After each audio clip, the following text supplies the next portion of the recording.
আপনারা অনেকেই কিন্তু আমার বাসার পুরো ট্যুর ব্লগ দেখতে চেয়েছেন। আমার ইউটিউব বা ফেসবুক বলেন, যারা অনেক আগে থেকে আমার ভিডিও দেখেন তারা কিন্তু বরাবরই ট্যুর ব্লগ দেখতে অনেক বেশি পছন্দ করেন, কারণ আমি এর আগেও কিন্তু প্রচুর ট্যুর ব্লগ আপলোড করেছি। তো এই বাসার ভিডিও কিন্তু আপনারা অনেকেই দেখে নিয়েছেন। তো এরকম আলো ঝলমলে সুন্দর বাসা ছেড়ে কেন আমরা অন্য একটা বাসা শিফট করেছি সেটা তো আপনাদের সাথে শেয়ার করবো, প্লাস পুরো বাসার ট্যুর ব্লগ আপনাদের মাঝে শেয়ার করার চেষ্টা করবো। হ্যালো ফ্রেন্ড, আসসালামু আলাইকুম। কি অবস্থা সবার? সবাই কেমন আছেন? আশা করছি যে যেখানে আছেন অনেক বেশি ভালো আছেন। তো এই হচ্ছে আমাদের বর্তমান বাড়ি। এই বাসায় আমরা থাকি। বাইরে থেকে পরিবেশটা কিন্তু এরকম একদম ঝকঝকে আকাশের নিচে একটা ছোট্ট বাড়ি দেখতেই পাচ্ছেন। আমাদের বাড়িটা কিন্তু খুবই সিম্পল, তবে বাড়ির ভেতরটা কিন্তু অনেকটা সুন্দর। আমার একদম মনের মতো করে রাখার চেষ্টা করেছি যতটুকু সম্ভব হয়েছে। এটা আমাদের একটা রুম দেখতে পাচ্ছেন। এই রুমে কিছু ফার্নিচার রেখেছি, কিছু জিনিসপত্র রাখার চেষ্টা করেছি। আসলে আমার বাসায় এখন 2টা বেবি হয়ে গিয়েছে। যারা আমার 2.5 বছর আগে থেকে ভিডিও দেখেন তারা জানতেন যে তখন আমার একটা ছেলে ছিল, এখন কিন্তু মেয়ে হয়ে গিয়েছে, বুঝতে পারছেন মাশাআল্লাহ। তো 2টা বাচ্চাকে হ্যান্ডেল করার পর পুরো বাড়িটা ক্লিন রাখা কিন্তু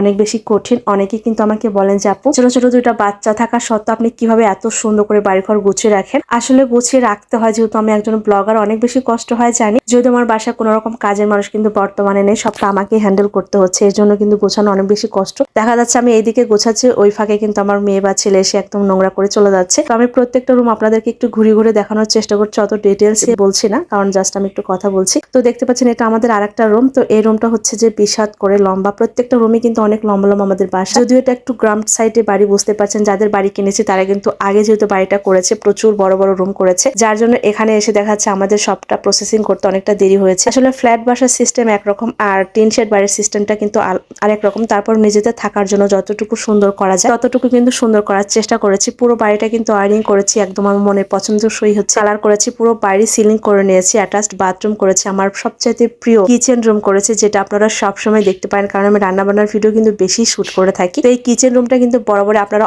অনেক বেশি পছন্দ করেছেন। আর সবচাইতে ভালো লাগার বিষয় হচ্ছে আমার ফেসবুকের ইনকামের প্রথম টাকা দিয়ে কিন্তু এই কিচেন রুমের সিলিংটা করেছিলাম, বাথরুমের সিলিং করেছি। মাশাআল্লাহ, এক এক করে কিন্তু পুরো বাড়ির সিলিং করে নিয়েছে। আর সিলিং করার পর কিন্তু পুরো বাড়ির লুকটাই চেঞ্জ হয়ে গিয়েছে, বিশেষ করে কিচেনের লুকটা কিন্তু আরো বেশি চেঞ্জ হয়ে গিয়েছে। এই ভিডিওটা কিছুদিন আগের করা, যখন আমাদের গাছে আম ছিল। আমাদের বাড়ির মধ্যে একটা আম গাছ আছে, আপনারা তো জানেন, প্রচুর আম ধরেছিল মাশাআল্লাহ। আর বাড়ির এক কোণে কিন্তু আমি একটা ছোট বাগান করেছি, সেটা আপনারা সবসময় দেখতে পান। এই বাগানে কিন্তু প্রচুর পরিমাণে হচ্ছে সবজি হয়, মানে বেগুন থেকে শুরু করে সবকিছু আছে। চাল কুমড়া, বেগুন, পুঁই শাক, তারপরে কচু শাক, এছাড়া পেয়ারা গাছ লাগাইছি। তারপরে পাশে ডালিম গাছ আছে, সেখানে কিন্তু প্রচুর ডালিম ধরেছে। সবকিছু মানে মাশাআল্লাহ একদম খোলামেলা পরিবেশ আমার একটা বাড়ি। এরকম একটা ছোট্টখাটো স্বপ্নের বাড়ি কিন্তু আশা করেছিলাম। তো আলহামদুলিল্লাহ, প্রতিটা নারীর কিন্তু একটা স্বপ্ন থাকে যে তার স্বামীর একটা নিজের বাড়ি হবে, না শ্বশুরের দেওয়া বাড়ি, না বাপের বাড়ির টাকায় বাড়ি, নিজের স্বামীর কষ্টের টাকায় বাড়ি। তো আলহামদুলিল্লাহ আমার স্বামীর কষ্টের টাকায় কিন্তু এই বাড়িটা কিনেছি আমরা, আর নিজেদের মতো করে থাকছি আলহামদুলিল্লাহ।